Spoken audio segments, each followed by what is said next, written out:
유명한 강철왕으로 알려져 있는 카네기.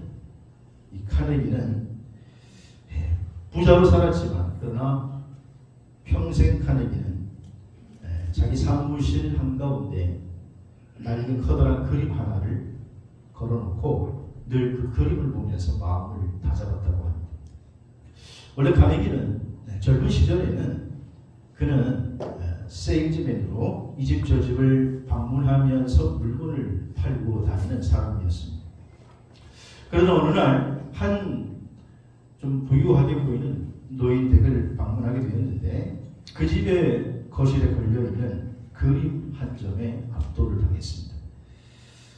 왜냐하면 그 그림의 모습이 마치 자기 자신의 모습 같았기 때문이죠. 그 그림은 다른 그림이 아니라 썰물 때에 물이 다 빠져나가고 모래돌 위에 배만 덩그러니 걸려있는 배 한 척의 그림이었습니다. 노는 모래 위에 내팽겨져 있고 내팽개쳐져 있고 배는 무척이나 낡아서 좀 쓸모없는 것처럼 보이는 저 배. 근데 중요한 것은 그 그림 밑에 적혀있는 문구가 카네기의 마음을 사로잡았는데 그 문구는 이런 글이었습니다. 반드시 밀물의 때가 온다. 반드시 밀물의 때가 온다. 그러니까 카네기는 그 배를 보는 순간에 그래, 이 배가 지금 쓸모없이 보여도 지금은 모래톱 위에 버려져 있는 것 같이 보이지만 그러나 밀물의 때가 오면 이 배가 다시 뜰 것이고 저 배는 움직여서 자기의 사명을 다할 수 있게 될 것이다. 마찬가지로 지금 내 인생 초라하고 별 볼일 없는 낡은 배처럼 보이지만 나의 인생에 밀물의 때가 오면 반드시 쓸모있는 날이 오고야 말 것이다 라고 하는 희망을 저 그림을 통해서 본 것입니다. 그래서 카네기는 그 그림을 보고 나서 잠을 이룰 수가 없었습니다. 그 다음날 다시 그 노인 댁을 방문해서 정중하게 인사를 드리고 부탁을 하기를 어르신 이 그림이 저에게는 참 의미가 깊고 큰 감동을 주는데 어르신이 세상을 떠나실 때 이 그림은 저에게 꼭 주시면 안 되겠습니까? 아주 그냥 정중하고 간절하고 절박하게 부탁을 하는 그 모습을 보고 노인이 감동을 받아서 그냥 그 즉시로 카네기에게 그 그림을 주었다고 합니다. 그때부터 이 카네기는 그 그림을 가지고 와서 자기 집에 제일 잘 보이는 곳에 걸어놓고 가난한 세일즈맨으로 살 때 그가 강철왕 카네기로 성공하기까지 왜 그의 인생이 평탄하기만 했겠습니까? 그런데 힘들고 어려운 일을 만날 때마다 그 그림을 보며 다시 마음을 다잡고 하면서 반드시 밀물의 때가 몰려온다. 반드시 밀물의 때가 몰려온다. 그러면서 그는 그 그림을 놓고 늘 인생을 묵상하며 전진하는 인생을 살았다는 것입니다. 오늘 본문에도 보면 마치 밀물의 때를 간절히 기다리는 카네기처럼 이 땅에 구세주로 오신 예수님을 간절히 기다리는 시므온의 이야기입니다. 예루살렘에 한 경건한 사람이 살았는데 이름은 시므온이라고 하는 사람이었고 성령의 지시와 감동을 받은 사람이었습니다. 이 시므온에게 네가 죽기 전에 메시아를 보리라. 네가 죽기 전에 반드시 예수 그리스도를 보리라 라고 하는 성령의 지시와 감동을 받은 이 시므온은 그때부터 날이면 날마다 그날이 이 날일까 저 날일까 이때일까 저때일까 그러면서 그는 이 땅에 메시아로 오신 아기 예수님을 기다리며 살았습니다. 그리고 오늘 본문에 드디어 그가 메시아를 만나게 되는 것입니다. 오늘 본문을 보시면 예수님의 육신의 부모였던 요셉과 마리아가 아기 예수를 모시고 율법대로 정결 예식을 치르러 예루살렘 성전에 올라왔다 그랬습니다. 거기에서 드디어 시므온과 만나는 것이죠. 여러분 모세 율법에 의하면 유대인들에게 아기가 태어나면 반드시 세 가지를 의식을 치러야 돼요. 첫째는 남자 아기가 태어난 지 8일 만에 할례를 행해야 합니다. 창세기 17장 말씀에 의해서 남자들은 8일 만에 할례를 치러야 돼요. 그리고 그 태어난 아기가 장자일 경우에는 민수기 18장 말씀에 의해서 그 아이를 첫 번째 아이이기 때문에 하나님께 바친다는 표시로 태어난 지 한 달 이후에 속전을 드려야 되는데 은 5세겔을 드려야 합니다. 그리고 그 아이를 낳은 산모는 정결례를 행해야 되는데, 그런데 아이가 남자일 경우는 출산한 지 40일, 딸을 낳을 경우에는 80일 이후에 희생제사를 드려야 합니다. 그래서 이제 마리아도 예수님을 낳았기 때문에 그 율법대로 정결례식을 치르기 위해서 성전에 올라왔다가 그때 시몬이 예수님을 만나게 된 것이죠. 시몬은 성령의 감동으로 메시아의 도래를 기다렸던 사람이었기 때문입니다. 그래서 오늘 본문 26절에 보니까 그가 주의 그리스도를 보기 전에는 죽지 아니하리라라고 하는 성령의 지시를 받았더니 이렇게 말씀하죠. 시몬은 성령의 지시를 받은 겁니다. 너 죽기 전에 메시아를 반드시 보게 될 것이다. 그래서 시몬은 이제나 저제나 이 땅에 메시아로 오신 예수를 기다리다가 성전에서 예수님을 보자마자 그는 바로 메시아인 줄 알았습니다. 그래서 오늘 18절 말씀해 보면 시몬이 아기를 안고 그리고는 하나님을 찬송하였는데 주제여 이제 말씀하신 대로 종을 평안히 놓아주시는구나.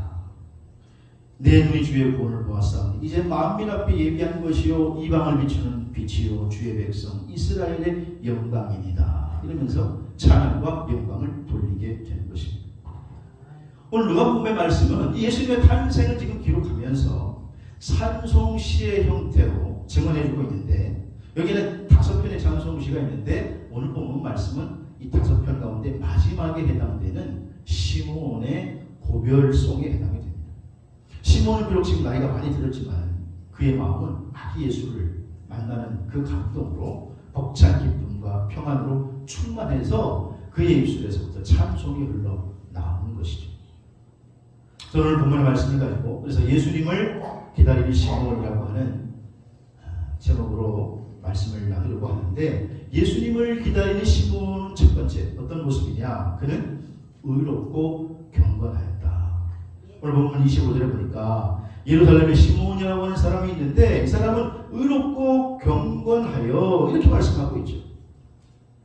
사랑하는 성도 여러분, 시몬처럼 우리가 다가오는 성탄절에 의롭고 경건한 모습으로 늘 성령의 그늘 아래 살아가시기를 주의 이름으로 축복합니다. 여기 경건이라고 하는 율라베스라고 하는 단어는 공정한, 거룩한, 흠없는, 의로운 이런 뜻을 가지고 있습니다.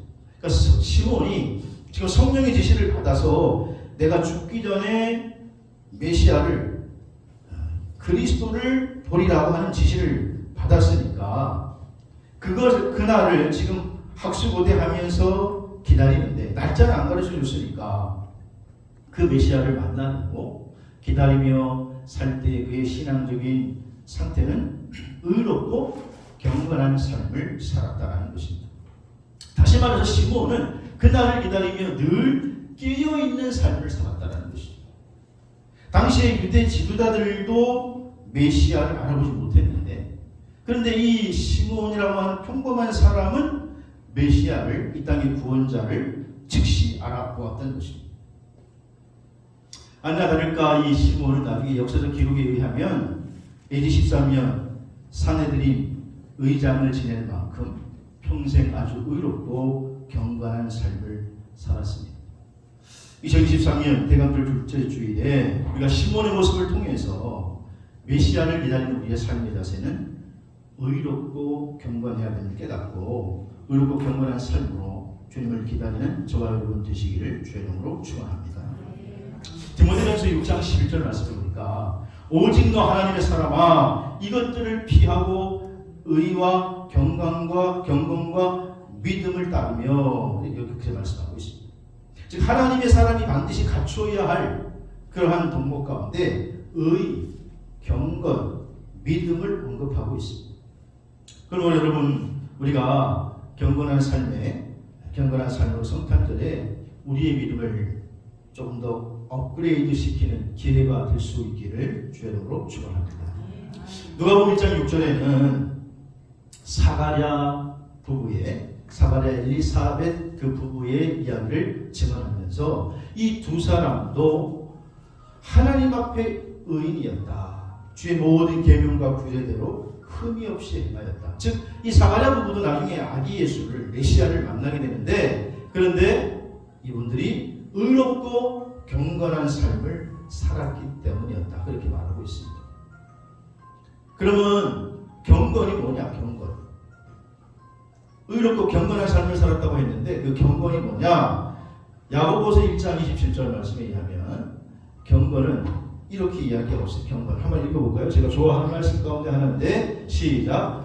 하나님 아버지 앞에서 정결하라. 더러움이 없는 경건은 곧 고아와 가두를 혼란 중에 돌보고 또 자기를 익혀 새 속에 물들지 아니하는 것이니라. 아멘. 세상이 자꾸 지금 어둠 가운데 흘러갔는데 거기서 자기를 지켜서 어디에 물들지 않아요? 새 속에 물들지 않는 것이 경건이다라는 거예요. 오늘 예배 참석한 여러분, 우리의 신앙적인 내면의 모습을 다시 한번 점검하면서 주님이 인정할 정도의 경건한 삶이 되시기를 주의 이름으로 축복합니다. 존경받던 유대인의 랍비 아키바는 유대인 독립운동의 주모자로 몰려서 로마로부터 체포를 당하고 이제 처형을 곧 당하게 되었습니다. 로마 군인들이 이 유대인 랍비 아키바를 십자가에 달아서 죽이는데 너무 평안하게 죽인다고 생각을 해서 처형 방법을 바꿨습니다. 그래서 좀 유대인들이 로마에 대항하지 못하도록 교훈을 주려고 불로 얼겁게 닮은 인두로 온몸을 찢어 죽이기로 했습니다. 옛날 우리 일제시대 때도 그런 독립운동가들이 고문을 당했다고 하죠. 얼마나 고통스럽겠습니까? 얼겁게 다른 그 인두로 몸을 찢으니 이 아키바는 시뻘겋게 달궈진 땜인두로 고문을 당하는 거예요. 근데 그러면서도 그는 아침 기도를 거르지 않았다는 것입니다.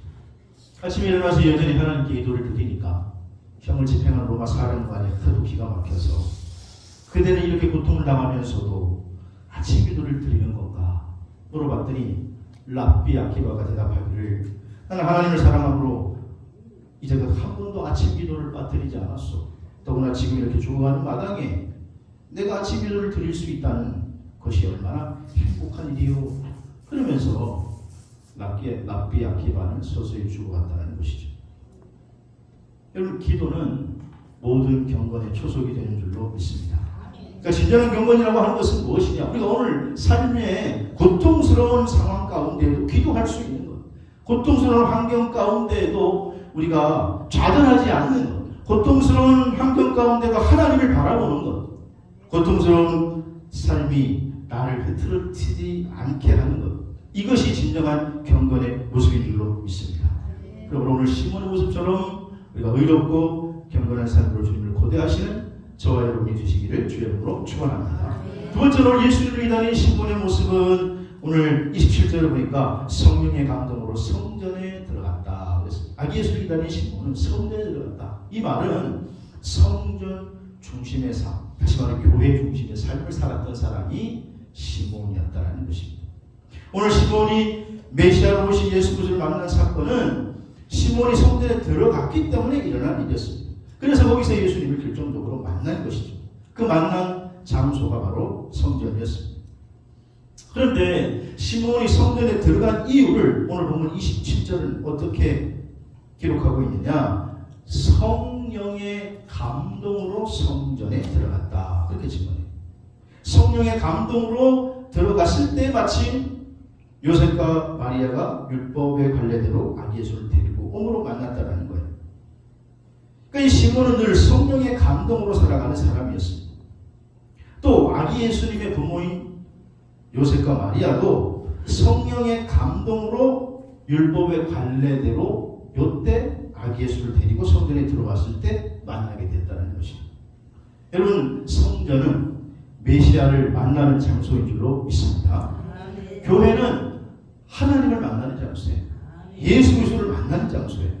그런데 시몬이 오늘 아기 예수를 만날 수 있었던 이유는 그의 신앙이 늘 성전 중심이었기 때문에 메시아를 만날 수 있었다는 거예요. 그럼 다가오는 성탄절에 우리가 다시 한번 성전 중심의 신앙을 확립해야 될 줄로 믿습니다. 여러분 믿음의 사람 다윗, 이 다윗은요 수많은 전쟁을 치렀습니다. 다윗의 일생은 어쩌면 아름답게 많이 미화되어 있지만 그러나 그는 수없는 전쟁을 치렀던 사람이었습니다. 그런데 그런 다윗은요 정말 하나님을 사랑하는 사람이었기 때문에 자기가 직접 자기가 모은 재물로 그는 하나님께 성전을 지어서 봉헌하고 싶었습니다. 근데 하나님께서 다윗의 소원을 듣고 안 된다라는 거예요. 너는 전쟁을 너무 많이 했기 때문에 피를 너무 많이 흘렸기 때문에 네 손으로는 성전을 지을 수가 없다라는 거예요. 여러분 근데 전쟁이라고 하는 것이 한치 앞을 알 수 없는 지금도 세계 곳곳에서 지금 전쟁이 벌어지고 있지만 그 전쟁이라고 하는 것은 위기의 연속이고 어려움의 연속이고 두려움의 연속이죠. 그런데 그런 수많은 전쟁을 치렀던 다윗이 이렇게 고백해요. 시편 27편 4절에 보면 내가 여호와께 바라는 한 가지 그것을 구하겠는데 그건 내 평생에 여호와의 집에 살면서 여호와의 아름다움을 보며 그의 성전에서 사모하는 그것이니라. 이게 바로 다윗의 믿음이에요. 다윗은 어디를 가든지 하나님 좀 성전에서 좀 내가 좀 살면서 성전을 사모하는 삶을 살고 싶다. 다윗 역시 성전 중심의 삶을 살았던 사람이었다라는 것입니다. 이스라엘의 위대한 선지자 한 사람을 꼽으라면 한 시대의 패러다임을 바꾼 사무엘이라고 하는 사람을 꼽습니다. 사무엘은 사사시대에서부터 왕정시대로 시대의 패러다임을 바꾼 사람인데 사무엘이라고 하는 이 선지자를 언급할 때는 꼭 그의 어머니 한나를 빠뜨리지 않습니다.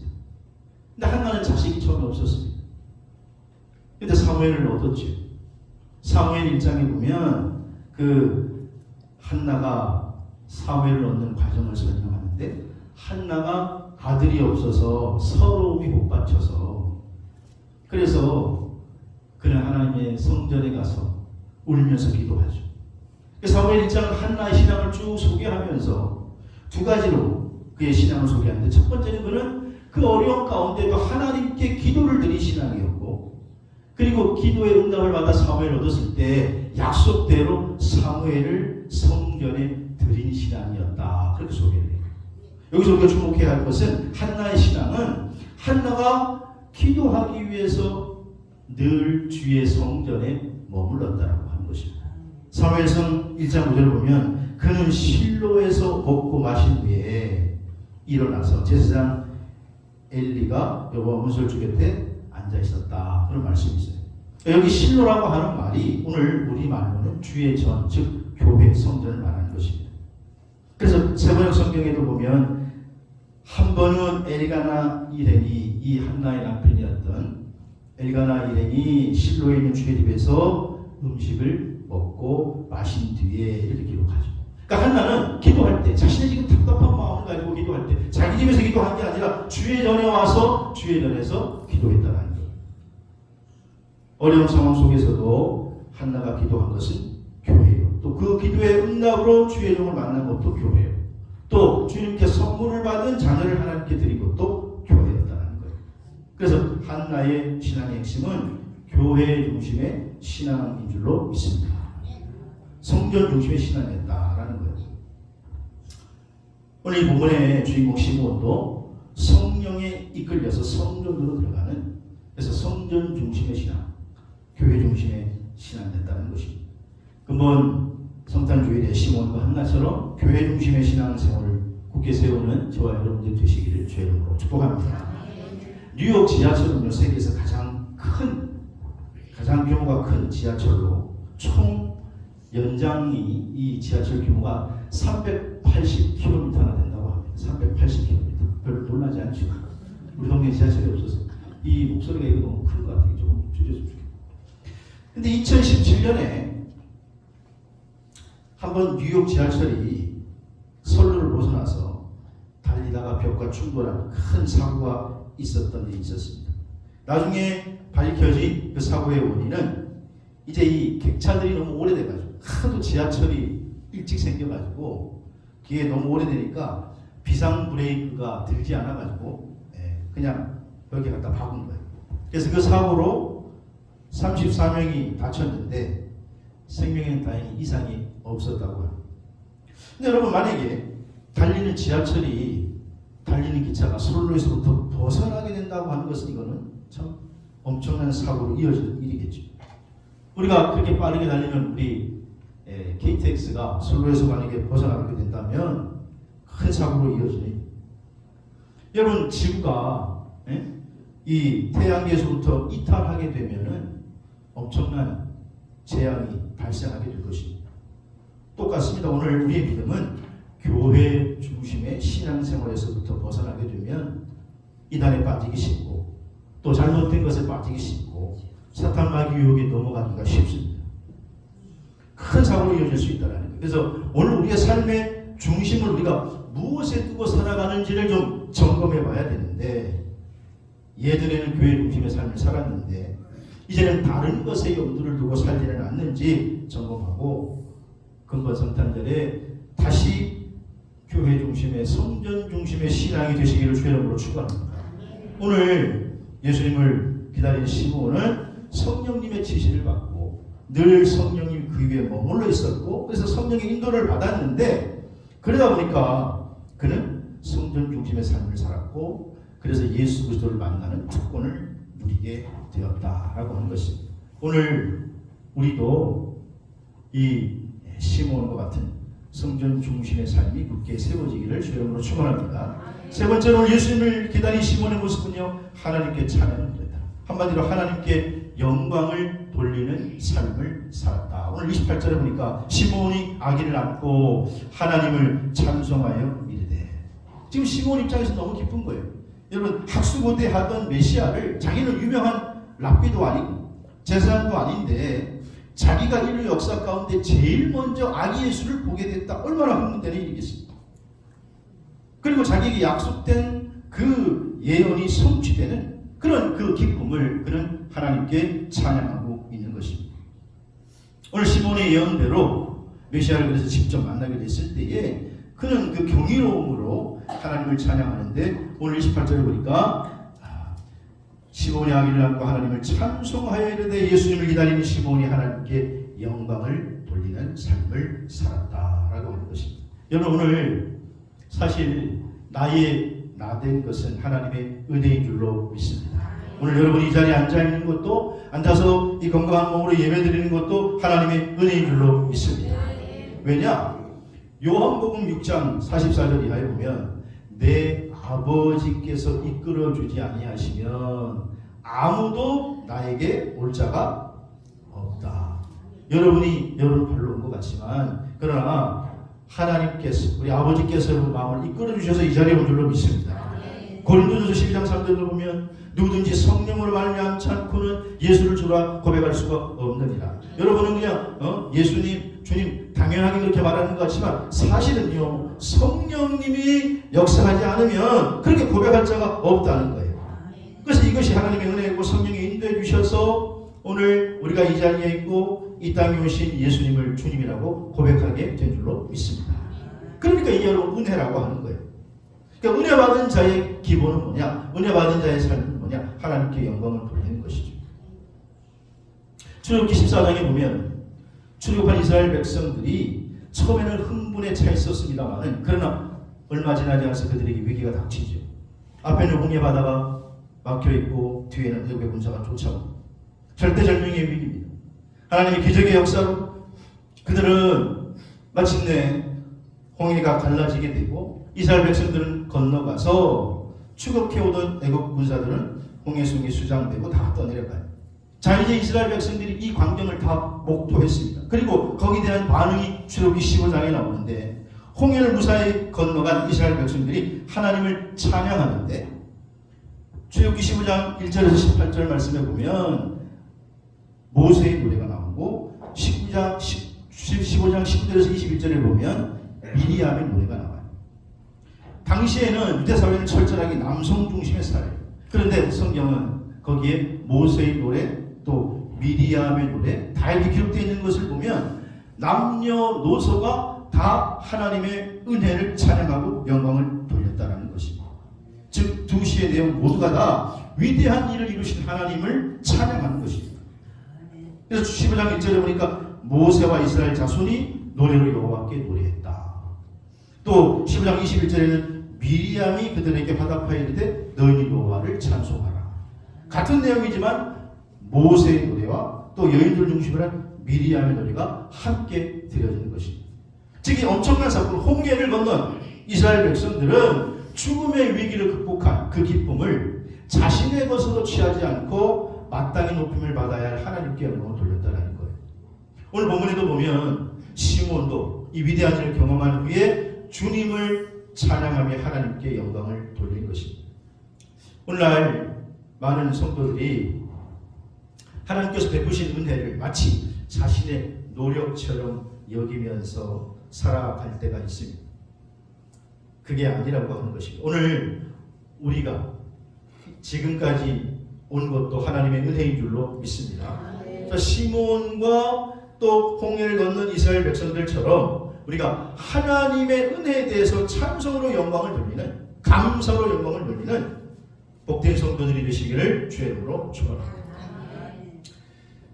한번 소개해드린 적이 있는데 콜롬비아가 낳은 축구 영웅 가운데 라다멜 팔카오라고 하는 축구 선수가 있습니다.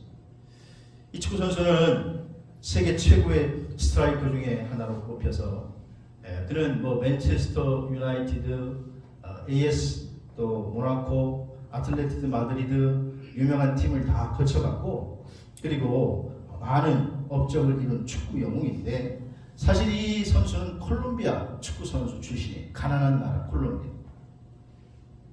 그런데 그가 2014년에 시즌을 뛰다가 그만 무릎 부상으로 잠깐 쉰 적이 있었고 재활훈련을 받고 있었는데 그러던 중에 콜롬비아의 유소년 축구팀 감독이 이 팔카오 선수에게 제안을 했어요. 와가지고 우리 나라 청소년들에게 좀 동기부여를 해줄 수가 없겠냐 초청을 했어요. 아무도 모르게 깜짝 이벤트를 했어요. 유소년 축구 선수들이 막 콜롬비아 축구 선수들이 이제 열심히 연습을 하고 쉬는 시간에 라커룸에 들어와서 쉬고 있었는데 갑자기 그때 그 유명한 자기들의 우상과도 같은 이 라다멜 팔카오 선수가 등장하니까 그 중에 마이클 스티븐이라고 하는 소녀는 이 팔카오 선수가 자기의 우상이고 자기가 축구를 시작하게 된 이유였는데 그 선수를 직접 눈으로 보니까 눈물을 막 흘리면서 엉엉엉엉 울면서 서로 만나게 됩니다. 그리고는 무릎을 꿇고 아예 절을 하면서 이 팔카오 선수를 반겼다라는 거예요. 왜냐하면 이 마이클은 아주 콜롬비아에서도 가난한 그런 빈민촌에 사는 소년이었는데 이 마이클에게는 이 팔카오 선수가 자기의 우상이었거든요. 우상. 그래서 그냥 만나자마자 그냥 그런 신부를 보니까 엉엉 울면서 감격의 눈물을 흘리고 나중에 얼마나 우는지 이 팔카오 선수도 감격을 해서 이 소년을 격려하고 같이 웁니다. 여러분 오늘 이 마이클의 모습이 메시아를 기다리는 시몬의 모습이고 오늘 저와 여러분의 모습이 되어야 될 줄로 믿습니다. 이미 예언되었던 메시아는 2000년 전에 왔다 가셨습니다. 그러나 지금 우리가 기다리고 있는 구세주는 이 땅에 초림 예수로 오는 것이 아니라 다시 오실 재림 예수, 즉 심판주 예수 그리스도를 우리는 기다리는 줄로 믿습니다. 그런데 기다리는 자세가 그 구세주 예수 그리스도를 기다리는 시몬의 자세나 오늘 이 심판주를 기다리는 우리의 자세나 똑같아야 한다라고 하는 것입니다. 오늘 우리는 시몬처럼 의롭고 경건한 삶으로 주님을 기다리고 또 성전 중심으로 교회 중심으로 삶을 살면서 주님을 기다리고 또 일생을 하나님의 은혜라고 찬양하며 고백하며 기다리다가 주님을 만나서 복된 영광에 들어가는 저와 여러분들이 될 수 있기를 주의 이름으로 축원합니다. 기도하겠습니다.